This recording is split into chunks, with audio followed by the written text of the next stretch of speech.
1952-53 आवृत्ती आहे हरिभक्तपरायण वैकुंठवासी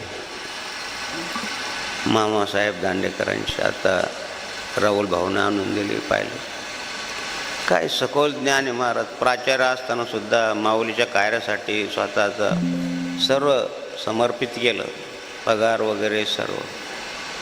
मामाचं वैशिष्ट्य असं होतं की ते कीर्तनाला जायचे तर फक्त नारळ घ्यायचे आणि जाता जाता ते मारुतीला किंवा पांडुरंगाला फोडून घ्यायचं, दुसरं काही घेत नव्हतं.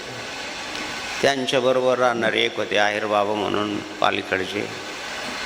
रेल्वे स्टेशनवर उतरल्याने फाडला की तिथून ते पालखेडपर्यंत सायकलवर डबल शीट जायचे, पैसे नाही घेतले कोणाचे. ज्यांना द्यायचे त्यांनी संस्थेला द्यावे, त्यावेळेस मनी ऑर्डर करावी, मला काही द्यायचं नाही. नारळ म्हणून घ्यायचं कोणी ते पण फोडून टाकायचं. स्वतः फक्त जाणे येण्याचं भाडं घ्यायचे. रेल्वेचं ते एस-टीचं 100 वर्षापूर्वीचा इतिहास. आणि म्हणून देव असं निष्कलंक निष्प्र संस्थेला मिळतात. संस्थेला असे माणसं मिळाल्यानंतर संस्थेचे उत्थान होतं महाराज, त्याची प्रगती होती उत्तर.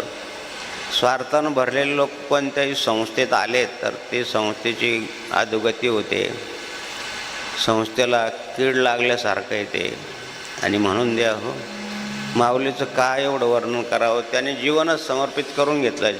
असे समर्पित असणारे, जो मला असं समर्पित होतो मी त्याच्यासाठी समर्पित आहे. If I look to you, I look to you.